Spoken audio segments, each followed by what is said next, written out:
सभी दोस्तों को नमस्कार। मैं अनिल चाणक्य नीति यूट्यूब चैनल पर आप सभी का स्वागत करता हूं। आज हम करेंगे भारत के राष्ट्रपति से जुड़े हुए सभी महत्वपूर्ण प्रश्न, क्योंकि हर एग्जाम में भारत के राष्ट्रपति से क्वेश्चन जरूर पूछा गया और आगामी परीक्षाओं में भी प्रेसिडेंट ऑफ इंडिया यानी भारत के राष्ट्रपति से क्वेश्चन जरूर पूछा जाएगा। तो इस वीडियो को आपने ज़्यादा से ज़्यादा शेयर करना है और अब तक आपने हमारे इस चैनल को सब्सक्राइब नहीं किया तो चैनल को सब्सक्राइब कीजिएगा। तो दोस्तों देरी न करते हुए वीडियो में आगे बढ़ते हैं। फर्स्ट क्वेश्चन क्या है? भारत के राष्ट्रपति की तुलना निम्नलिखित में से किससे करना सर्वाधिक उचित है? मोस्ट इंपोर्टेंट क्वेश्चन है, काफी बार एग्जाम में पूछा गया क्वेश्चन है कि भारत के राष्ट्रपति यानी प्रेसिडेंट ऑफ इंडिया की तुलना किससे की जाती है? किससे की जाती है? अमेरिका के राष्ट्रपति से, फ्रांस के राष्ट्रपति से, ब्रिटेन के सम्राट से, श्रीलंका के राष्ट्रपति से। तो भारत के राष्ट्रपति की तुलना किससे की जाती है? ब्रिटेन के सम्राट से भारत के राष्ट्रपति की तुलना की जाती है। नेक्स्ट क्वेश्चन आता है, भारत में कार्यपालिका अध्यक्ष कौन होता है? मोस्ट इंपोर्टेंट क्वेश्चन है, काफी बार एग्जाम में रिपीट क्वेश्चन है और आगामी परीक्षा में पूछा जा सकता है कि भारत में कार्यपालिका अध्यक्ष कौन होता है? राष्ट्रपति, प्रधानमंत्री, विरोधी दल का नेता, भारत सरकार का मुख्य सचिव। तो कौन भारत में कार्यपालिका अध्यक्ष होता है? राष्ट्रपति भारत में कार्यपालिका अध्यक्ष होता है। नेक्स्ट क्वेश्चन, संघ की कार्यपालिका शक्ति नियत है, यानी केंद्र सरकार की जो कार्यपालिका शक्ति है वो किसके पास होती है? प्रधानमंत्री, राष्ट्रपति, मंत्रिपरिषद, संसद। तो किसके पास केंद्र सरकार यानी संघ की कार्यपालिका शक्ति होती है? किसके पास होगी? राष्ट्रपति के पास। मोस्ट इंपोर्टेंट क्वेश्चन हम कर रहे हैं इस वीडियो के अंदर, तो इस वीडियो को आप ज़्यादा से ज़्यादा शेयर कीजिएगा। नेक्स्ट आता है, भारत का राष्ट्रपति है। भारत का राष्ट्रपति कैसा है? आपको ये क्वेश्चन इजी लग रहे हैं, लेकिन दोस्तों इजी से इजी क्वेश्चन जब आपसे गलत होता है ना तो इतना दुख होता है और एक एक पॉइंट एक एक नंबर से आपको पता सिलेक्शन रुकता है। इसलिए मैं आपके लिए इजी से इजी क्वेश्चनों के भी वीडियो लेके आया हूँ। इस वीडियो को आपने स्किप नहीं करना, वीडियो को अंत करना, ताकि आपके लिए ये क्वेश्चन रिवाइज हो जाए और आप एग्जाम में अच्छी तैयारी करके जाएँ तो आपका एग्जाम क्लियर हो जाए। तो भारत का राष्ट्रपति है राज्य का प्रधान। राज्य का प्रधान नहीं है, केवल सरकार का प्रधान है, राज्य और सरकार दोनों का प्रधान है। तो भारत का राष्ट्रपति कैसा है? भारत का राष्ट्रपति है राज्य का प्रधान। नेक्स्ट क्वेश्चन, भारतीय संविधान के अनुसार देश का प्रथम नागरिक कौन होता है? भारतीय संविधान के अनुसार देश का प्रथम यानी पहला नागरिक कौन होता है? राष्ट्रपति, लोकसभा अध्यक्ष, उपराष्ट्रपति, प्रधानमंत्री। तो क्या जवाब आएगा? सभी जल्दी से अपना जवाब देंगे। भारतीय संविधान के अनुसार देश का प्रथम नागरिक कौन होता है? तो देश का प्रथम नागरिक कौन होगा? राष्ट्रपति। राष्ट्रपति को देश का प्रथम नागरिक माना जाता है। तो आपने कमेंट में जवाब देना है कि जो भारतीय संविधान है उसके अनुसार देश का द्वितीय नागरिक कौन होता है, दूसरा नागरिक कौन होता है। नेक्स्ट क्वेश्चन,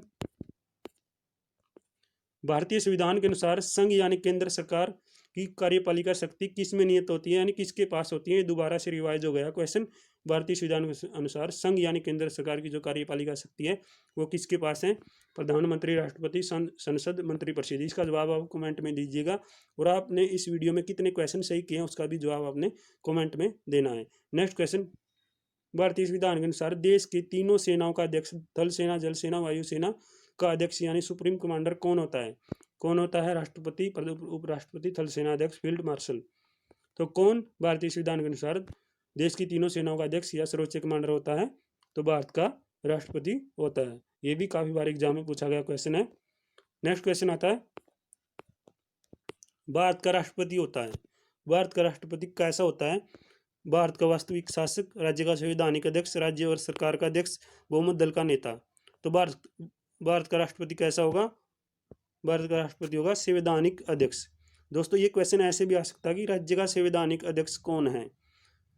प्रधानमंत्री, मुख्यमंत्री, राज्यपाल, राष्ट्रपति। तो आपने किस पे टिक करना है? राष्ट्रपति राज्य का संवैधानिक अध्यक्ष है। नेक्स्ट क्वेश्चन, भारतीय सशस्त्र सेनाओं का सर्वोच्च कमांडर कौन होता है? यानी तीनों सेनाओं का जो सर्वोच्च कमांडर यानी सर्वोच्च सेनापति कौन होता है, अध्यक्ष कौन होता है? ये क्वेश्चन दोबारा से रिवाइज है। राष्ट्रपति, प्रधानमंत्री, रक्षा मंत्री, सबसे लंबे समय तक सेवारत सेनाध्यक्ष। तो कौन होता है तीनों सेनाओं का अध्यक्ष? राष्ट्रपति। नेक्स्ट क्वेश्चन, भारत के राष्ट्रपति के लिए आवश्यक योग्यता नहीं है। क्या योग्यता नहीं है भारत के राष्ट्रपति के लिए? वह भारत का नागरिक हो, वह 35 वर्ष से अधिक आयु का हो, उसमें लोकसभा के सदस्य के लिए निर्धारित सभी योग्यताएं हों। ये सभी योग्यताएं भारत के राष्ट्रपति बनने के लिए हैं। भारत का नागरिक भी होना उसे अनिवार्य है, 35 वर्ष से अधिक आयु का भी हो, उसमें लोकसभा के सदस्य के लिए निर्धारित सभी योग्यताएं। ये सभी योग्यताएं क्या है? भारत के राष्ट्रपति बनने के लायक हैं। लेकिन कौन सी योग्यता नहीं है? वह संसद के किसी सदन का सदस्य हो, ये योग्यता नहीं है। तो वह किसी भी संसद के सदन का सदस्य नहीं होना चाहिए। नेक्स्ट क्वेश्चन आएगा, भारत के राष्ट्रपति निर्वाचित होने के पात्र बनने के लिए किसी व्यक्ति की आयु पूर्ण होनी चाहिए। यानी जो भारत का राष्ट्रपति या प्रेसिडेंट ऑफ इंडिया बनने के लिए कितनी आयु होनी चाहिए एक व्यक्ति की? 21 वर्ष, 25 वर्ष, 30 वर्ष, 35 वर्ष। तो कितनी वर्ष यानी कितनी साल का व्यक्ति भारत का राष्ट्रपति बन सकता है? 35 वर्ष। 35 वर्ष का व्यक्ति भारत का राष्ट्रपति बन सकता है। तो दोस्तों आपने कमेंट में बताना है जो भारत का प्रधानमंत्री और एक राज्य यानी स्टेट का मुख्यमंत्री बनने के लिए कितनी आयु होनी चाहिए। तो इसका जवाब आप कमेंट में दे दीजिएगा। नेक्स्ट क्वेश्चन आता है, राष्ट्रपति पद के उम्मीदवार के लिए अधिकतम आयु कितनी होनी चाहिए। एक तो क्वेश्चन हमसे पूछा कि राष्ट्रपति पद के लिए एक उम्मीदवार जो अपना चुनाव फॉर्म भरता है तो उसके लिए कितनी आयु होनी चाहिए। 35 वर्ष उसकी आयु सीमा फिक्स की गई है कि उसे 35 वर्ष का होना चाहिए। लेकिन एक क्वेश्चन हमसे पूछ लिया कि राष्ट्रपति पद के उम्मीदवार के लिए अधिकतम आयु कितनी होनी चाहिए। 35 वर्ष से ऊपर ही होना चाहिए। वो 35 वर्ष से कितने ऊपर होगा? 65 वर्ष, 70 वर्ष, 75 वर्ष, कोई आयु सीमा नहीं। 35 वर्ष से ज़्यादा वो कितने भी एज का व्यक्ति भारत का राष्ट्रपति बन सकता है। अगर उसकी पास सभी योग्यताएं हैं, वो भारत का राष्ट्रपति बनने के लायक है, तो उसकी कोई आयु सीमा नहीं है। ये हमारा सही जवाब आएगा। नेक्स्ट क्वेश्चन है, एक व्यक्ति राष्ट्रपति पद के लिए अधिकतम कितनी बार निर्वाचित हो सकता है। एक व्यक्ति है जो राष्ट्रपति पद के लिए कितनी बार निर्वाचित हो सकता है, यानी कितनी बार एक व्यक्ति भारत का राष्ट्रपति बन सकता है। सीधा सा ये क्वेश्चन हमसे पूछ लिया। इस वीडियो में आपने ये इजी क्वेश्चन लग रहे हैं, लेकिन दोस्तों मैंने बोला इजी क्वेश्चन में ही मिस्टेक होती है। तो दोस्तों इस वीडियो को आपने पूरा देखना और इस वीडियो को आपने ज़्यादा से ज़्यादा शेयर करना है। एक व्यक्ति राष्ट्रपति पद के लिए अधिकतम कितनी बार निर्वाचित हो सकता है? 2 बार, 3 बार, 4 बार, कोई सीमा नहीं। वो जितनी बार चाहे भारत का राष्ट्रपति बन सकता है। अगर उसके पास सभी योग्यताएं, उसकी एज 35 वर्ष हो चुकी है, तो वो क्या है? भारत का राष्ट्रपति बनने के लायक है। नेक्स्ट क्वेश्चन आता है, राष्ट्रपति का निर्वाचन यानी चुनाव किस प्रकार होता है। राष्ट्रपति का चुनाव किस प्रकार होता है? मोस्ट इंपोर्टेंट क्वेश्चन है। आगामी परीक्षा में पूछा जा सकता है कि भारत का जो राष्ट्रपति का चुनाव है वो किस प्रकार किया जाता है। प्रत्यक्ष रूप से, अप्रत्यक्ष रूप से, मनोनयन द्वारा, या कोई स्पष्ट प्रावधान नहीं है। तो भारत के राष्ट्रपति का चुनाव किस प्रकार किया जाता है?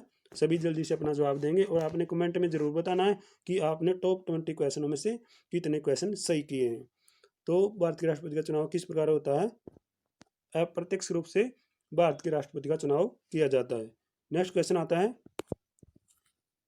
राष्ट्रपति पद के निर्वाचन हेतु कौन सी पद्धति अपनाई जाती है। जो राष्ट्रपति पद के निर्वाचन यानी चुनाव हेतु कौन सी पद्धति अपनाई जाती है? सूची पद्धति, सेंची मत पद्धति, सापेक्ष बहुमत पद्धति, समानुपातिक प्रतिनिधित्व एवं एकल संक्रमणीय मत पद्धति।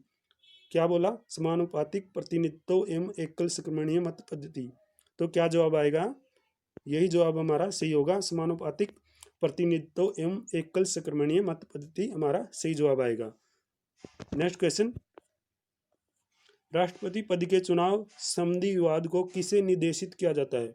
अगर एक राष्ट्रपति पद के चुनाव संबंधी विवाद छिड़ जाए किसी मुद्दे पे कि ये राष्ट्रपति नहीं बन सकता, इसकी योग्यता में ये कमी है, उसकी योग्यता पूरी नहीं है, ये चुनाव ऐसा विवाद छिड़ जाए तो सदस्य आपस में नहीं सुलझाएंगे, उसका जो निपटारा वो कौन करेगा? राष्ट्रपति के विवाद का, चुनाव के विवाद का, चुनाव संबंधी विवाद। तो किसे निर्देशित किया जाएगा? संसदीय समिति को, लोकसभा अध्यक्ष को, निर्वाचन आयोग को, उच्चतम न्यायालय को। तो किसके पास भेजा जाएगा राष्ट्रपति पद के चुनाव संबंधी विवाद का मुद्दा? तो किसके पास भेजा जाता है? उच्चतम न्यायालय के पास ये मुद्दा भेजा जाता है कि जो चुनाव संबंधी विवाद छिड़ा हुआ राष्ट्रपति को, इसका निपटारा किया जाए। नेक्स्ट क्वेश्चन आता है, राष्ट्रपति के चुनाव के लिए प्रस्तावक एवं अनुमोदकों की कम से कम कितनी संख्या होनी चाहिए। जो राष्ट्रपति का चुनाव, उसके लिए प्रस्तावक एवं अनुमोदकों की कम से कम कितनी संख्या होनी चाहिए। मोस्ट इंपोर्टेंट क्वेश्चन आगामी परीक्षा में पूछा जा सकता है। जो आगामी परीक्षाएं होंगी, जो दिल्ली पुलिस, एसएससी की कोई भी मोस्ट इंपोर्टेंट जो वैकेंसी निकली हुई है, महत्वपूर्ण वैकेंसियाँ, जो हर एग्जाम में जो राष्ट्रपति का जो इंपॉर्टेंट टॉपिक है, जहाँ से 1-2 क्वेश्चन पूछा गया और आगामी परीक्षा में पूछा जाएगा, तो यह क्वेश्चन आएगा ही आएगा। क्योंकि राष्ट्रपति के चुनाव के लिए प्रस्तावक एवं अनुमोदकों की कम से कम कितनी संख्या होनी चाहिए? 10-10, 20-20, 50-50 और 100-100। तो कितनी होनी चाहिए राष्ट्रपति चुनाव के लिए प्रस्तावक और अनुमोदकों की कम से कम कितनी संख्या होनी होगी? कितनी होगी? 50-50, 50 से 50 सदस्य जो अनुमोदक या प्रस्तावक होने अनिवार्य हैं। नेक्स्ट क्वेश्चन, भारत का राष्ट्रपति निर्वाचित होने के लिए निम्नलिखित में से कौन सी बात अयोग्यता मानी जाती है? जो प्रेसिडेंट ऑफ इंडिया निर्वाचित होने के लिए निम्नलिखित में से कौन सी बात अयोग्य है, यानी अयोग्यता मानी जाएगी, अयोग्य मानी जाएगी, वह भारत का नागरिक हो, ये बात तो उसकी योग्यता के हक में है। 35 वर्ष की आयु पूर्ण कर चुका, ये बात भी उसके हक में आएगी। लोकसभा का सदस्य निर्वाचित होने के लिए यानी निर्वाचित होने यानी बनने के लायक हो लोकसभा का सदस्य, ये भी उसके हक में है। तो कौन सी उसके हक में नहीं होगी? कोई लाभ का पद ग्रहण किए हुए हो, वो निर्वाचित होने से पहले अगर वो चुनाव लड़ने से पहले कोई लाभ के पद पे है तो वो राष्ट्रपति का चुनाव नहीं लड़ सकता। तो वो राष्ट्रपति का चुनाव नहीं लड़ेगा अगर वो कोई लाभ के पद को ग्रहण किए हुए है। नेक्स्ट क्वेश्चन आएगा, भारत में राष्ट्रपति का चुनाव किया जाता है, तो भारत के अंदर राष्ट्रपति का चुनाव किस प्रकार किया जाता है? प्रत्यक्ष निर्वाचन द्वारा, एकल स्थानांतरीय मत पद्धति द्वारा, आनुपातिक मत प्रणाली द्वारा और खुला बैलेट प्रणाली द्वारा। तो किसके द्वारा भारत के अंदर राष्ट्रपति का चुनाव किया जाता है? प्रत्यक्ष निर्वाचन द्वारा या एकल स्थानांतरीय मत पद्धति द्वारा, आनुपातिक मत प्रणाली द्वारा, खुला बैलेट प्रणाली द्वारा। तो किसके द्वारा करेंगे भारत के राष्ट्रपति का चुनाव? एकल स्थानांतरीय मत पद्धति द्वारा। तो दोस्तों यह हमारा अंतिम क्वेश्चन है आज का इस वीडियो का 20 क्वेश्चन। राष्ट्रपति पद का चुनाव संचालित किया जाता है लोकसभा अध्यक्ष द्वारा, प्रधानमंत्री द्वारा, निर्वाचन आयोग द्वारा, संसदीय मामलों के मंत्री द्वारा। ये इजी क्वेश्चन आपको लगेंगे इस वीडियो के अंदर, लेकिन आपने कमेंट में जरूर बताना है कि आपने कितने क्वेश्चन सही किए। जो राष्ट्रपति का पद का चुनाव है उसको संचालित कौन करेगा, यानी राष्ट्रपति पद के चुनाव को कौन संचालित करेगा? लोकसभा का अध्यक्ष या प्रधानमंत्री, निर्वाचन आयोग या संसदीय मामलों के मंत्री। तो कौन करता है? निर्वाचन आयोग द्वारा राष्ट्रपति के चुनाव को संचालित किया जाता है। तो दोस्तों हमने टॉप 20 क्वेश्चन किए हैं जो भारत के राष्ट्रपति से जुड़े हुए थे। ये काफ़ी बार एग्जाम में पूछे गए हैं और आगामी परीक्षा में भी यहाँ से क्वेश्चन जरूर पूछा जाएगा। तो आपने कमेंट में बताना है हमारी वीडियो कैसी लगी और आपने कितने क्वेश्चन सही किए हैं। तो दोस्तों वीडियो देखने के लिए थैंक्स फॉर वॉचिंग। जय हिंद, जय भारत। नेक्स्ट वीडियो में फिर मिलते हैं।